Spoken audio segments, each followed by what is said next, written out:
Welcome back again to MIPtalk, Conversations with the World's Most Interesting People. We're at the 2010 Innovation in Humanities Summit at Chapman University Leatherby Center.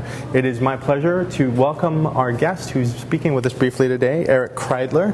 Erich's the Senior Director for Global Relationship Management at UST Global. And Erich, I want to begin by talking a little bit about why you are here today at the summit, what benefits and insights you're looking to glean, and then specifically in your area of expertise, ways in which you are leading the charge for innovation in the business force with your enterprise clients in your business. Innovation in humanity is something that I have a passion for. It's one of the causes of my life. Mm-hmm. The several things that we're doing in terms of leading, for example, a trend, and in terms of global outsourcing, in terms of bringing some of the things from different countries and leveraging them in how we cultivate sustainable innovation in the United States is critical. An example that I gave in the panel was that in the 50s, in California, we developed and we produced Lawrencium, and we produced Californium, we produced Berkelium. So if you think about it, as early as in the 50s, we were in the leading edge of innovation. Sure. So how do we take that leading edge innovation and then circle it back in a way such that it becomes sustainable for humanity as a whole? And seeing and talking to all the different people within the panels, within the tables that we're sharing, it is giving us a more holistic point of view as to how to achieve that. One of the things that I think is particularly interesting is the idea that so much discussion is given how entrepreneurs innovate, and there isn't a notion that corporations really can innovate because they're too entrenched in a particular way of thinking. Their focus is often primarily profitability.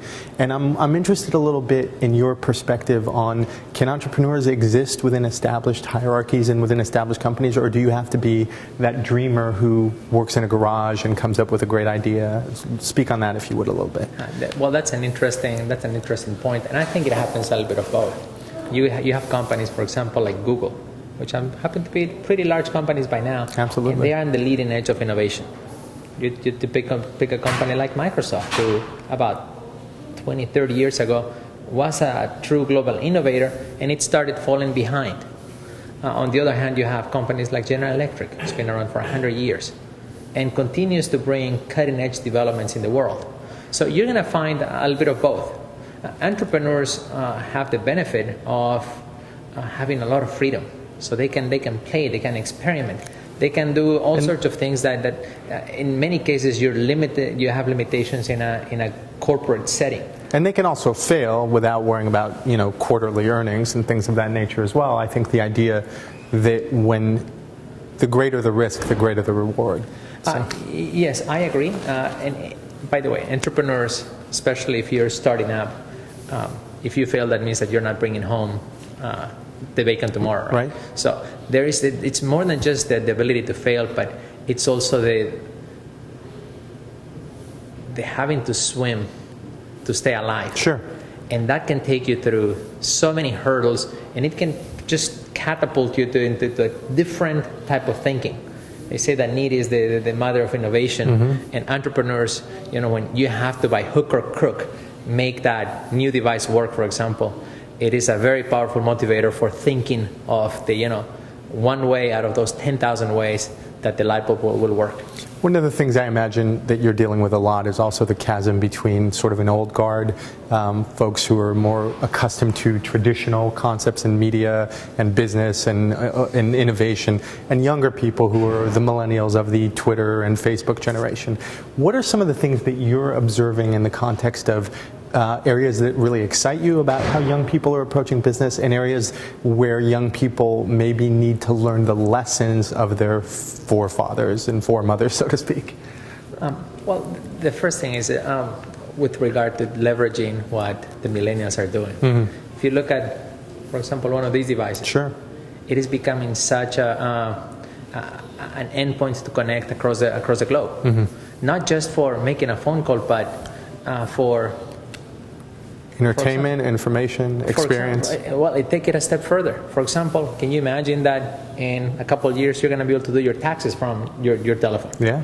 And just figure it out. You put your finger into your phone. Your phone's going to recognize that it's you, and it's going to go out and it's going to capture all the information associated with your payroll, your deductions and whatnot from whatever they are. Bring them back and submit them to Uncle Sam.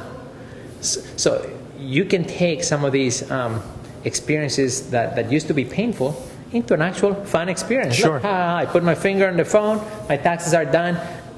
You tell everybody through your Twitter or Facebook, and all of a sudden everybody, leverages all these kind of things that are working for you. As far as learning and understanding, I think that the first thing that the millennials need to do is they need to go back to also the basics and understand how their older generation thinks. Sure. There needs to be a dual communication here. And then the other thing is something that was actually mentioned in one of the panels, which is they have to understand that there are also the basics that need to be kept in place, which is if you're working in a corporation, it isn't about just tweeting and having fun, but it's also about bringing profits. It's also about, how do you create that sustainable growth within your company? How is it that you adjust to the cost and then to the values of your organization? I don't know if it's a corporation or if it's a nonprofit or whatnot.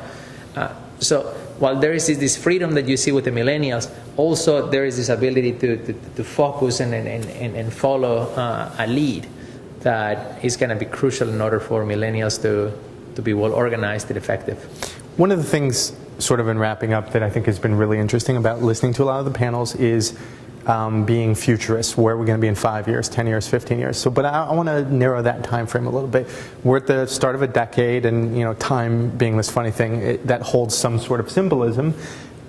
We're at the end of January. 12 months from now, I'm interested to get your perspective on what are some of the things that we will have talked about over the course of 2010 with regards to developments in business or thinking or outsourcing, or what are some of the things that you're interested in and perhaps can point to say 2010 will be the year of X?